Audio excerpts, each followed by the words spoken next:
Hey, what's up everybody? This is JD from Korn, and this is the making of the Never Never DevilSlug remix.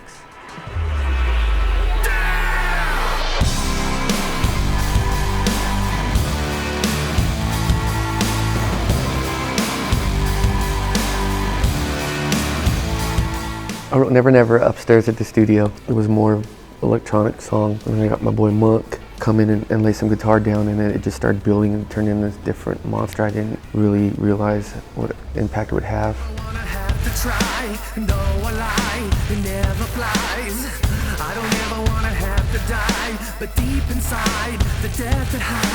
success of the song means a lot to me. Korn's first #1 single out of something that I did upstairs and brought my boys in, and we just messed with it and made it our own.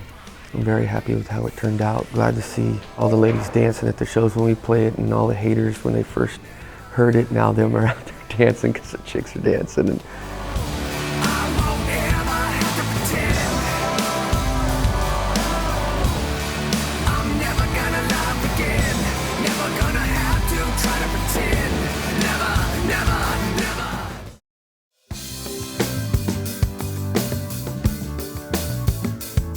y'all!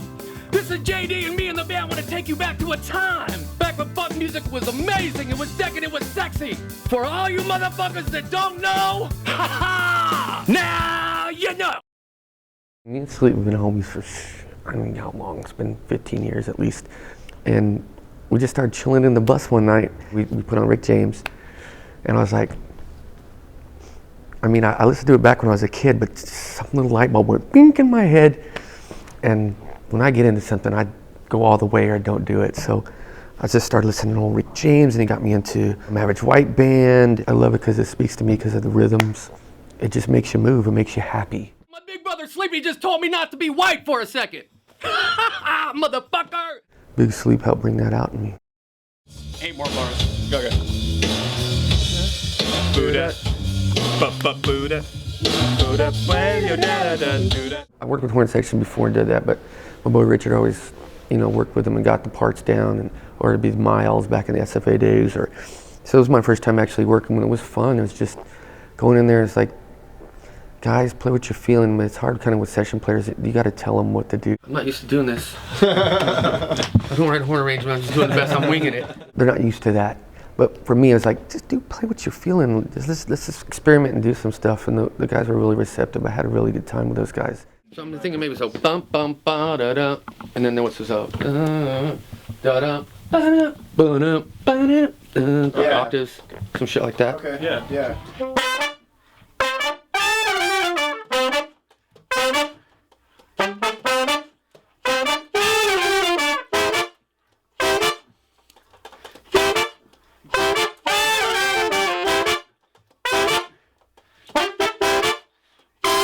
Yeah, straight up. Yeah. That's the feel. There's something about horns, the way they cut through, they're just heavy.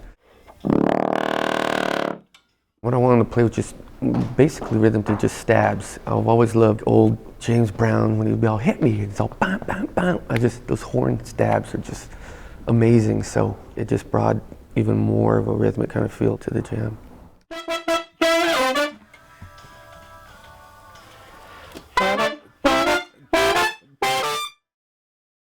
The two sides to everybody. I mean, I love the dark stuff that Korn does, and most of the stuff I do is dark too, but just making that music, the musical part of it was so hype and just good time. The dark music touches the more dark things in my life, and funk music just brings out that party vibe. This kind of stuff's got to be played from the soul. I was using the original drums from the song, and they were great, but I'm like, man, you gotta funk this up and give us some more swing, so he came on in. That says funky right there. He was playing some stuff, and I was like, man, it's kind of there, but I was hearing a different beat, so it's awesome that the first instrument I ever played since I was 3 years old was drums, and so I started hashing out this beat with him, and we kind of just worked together and came up with the beat to get it to swing more. Come up with something funky.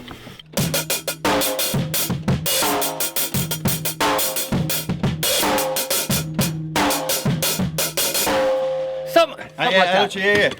Should we not open the hats all the way? No. No, I know, huh? It's too rock. Too rock. Yeah.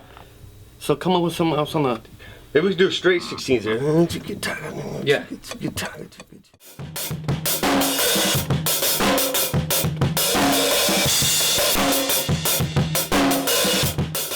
It was fun having a guy like that in my band that I can actually talk to and say, can you try this? And he's really receptive and he likes playing it.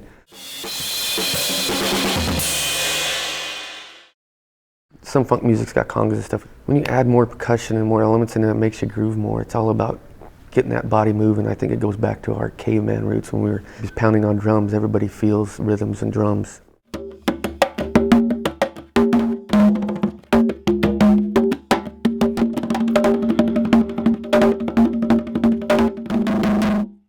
He killed it.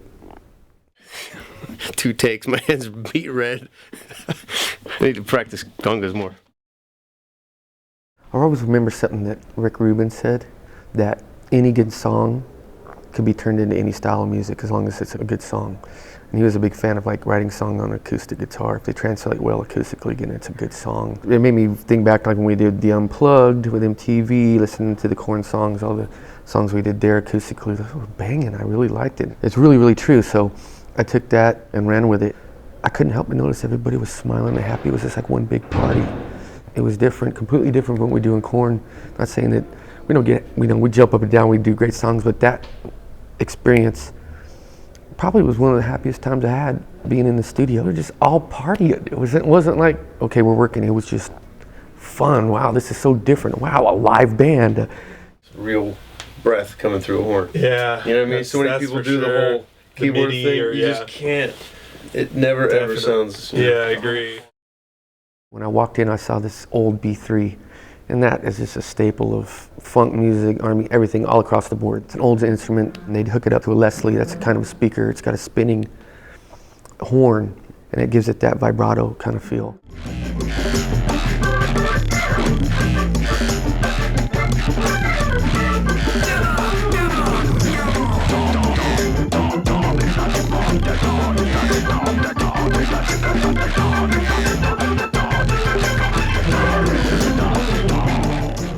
Zach's an amazing keyboard and piano, organ, and anything player, so he just came in and laid down what he was feeling, and it was perfect. It's just what the song needed.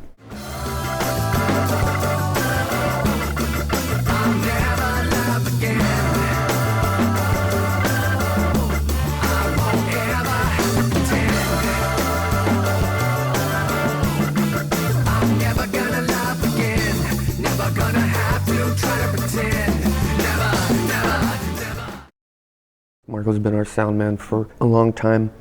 He's an amazing sound engineer. He came in and engineered everything when I did the sessions in Dallas, and he actually mixed the track. And I love the way he mixed. I love the sound. He's very German. And for the others, the Germans are straight Vulcans people. They're just all about perfection. You can see German cars, any kind of engineering. They're definitely Vulcans, and he is amazing at what he does. I think that works. There was a sax player there, obviously, and I was like, man, will you solo over in this? Because there's a second chorus. You know, we do the first chorus and then the second chorus right after that, and it needed something to lift it. And he just started doing a whole bunch of stuff, and I'll just go with it. He was really nervous. Show off. All right.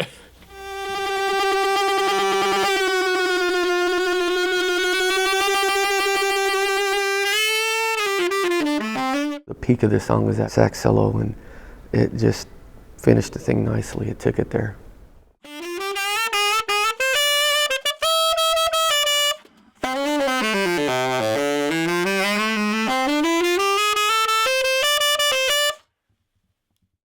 It started from the 70s through the 80s, I mean, with Parliament, the whole P-Funk. I mean, there's so much stuff going on. I guess there's different subgenres I'm researching more where, you know, the P-Funk stuff, they were all dressed in these elaborate costumes, and they came from space, the mothership, and dude, that shit's cool as fuck to me. You see these men come down with this mothership, come out with these crazy costumes, and do these whole big funk jams for fucking 2 hours, do on one song, just up there smoking weed, getting high, and everybody just wiling out and having fun. Maybe I can get some kids to go research it and see that and see how amazing old school music was to where compared it is today. It's very stale, and it's not like it was back then. And I think with the internet and everything, everybody's just inundated with information and music and all this stuff. so their attention span's about this long. Back then, that's all you had. Maybe I'm trying to bring back what music was really all about back then. I like playing tambourine. I love playing those kind of things because they're very difficult instruments. People think, oh, it's easy up there to shake a tambourine, but to actually shake it in time and not waver and keep it steady, it takes practice.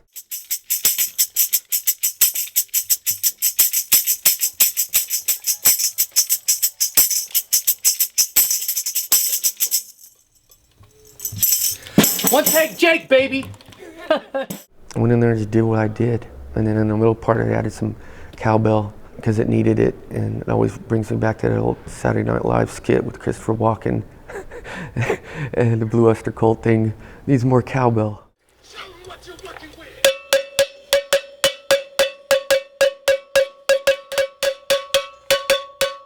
That's all I could think about when I was doing that track was Christopher Walken. And the next day in Dallas, for Halloween, I actually dressed up as Rick James for the show, which was fun as hell. I'll never forget that show. It was so much fun. Everybody let loose. Philly was Bootsy Collins, and he was like a German beer girl. The remix was a definitely world experience. I wrote it in the States. Went to Argentina to start really getting into it. So then I flew from Argentina to Dallas.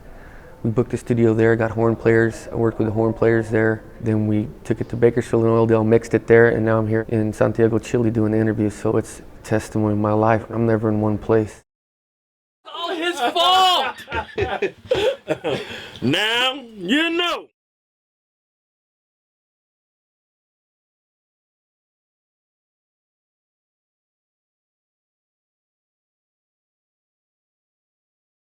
Finally made it to the cruise ship.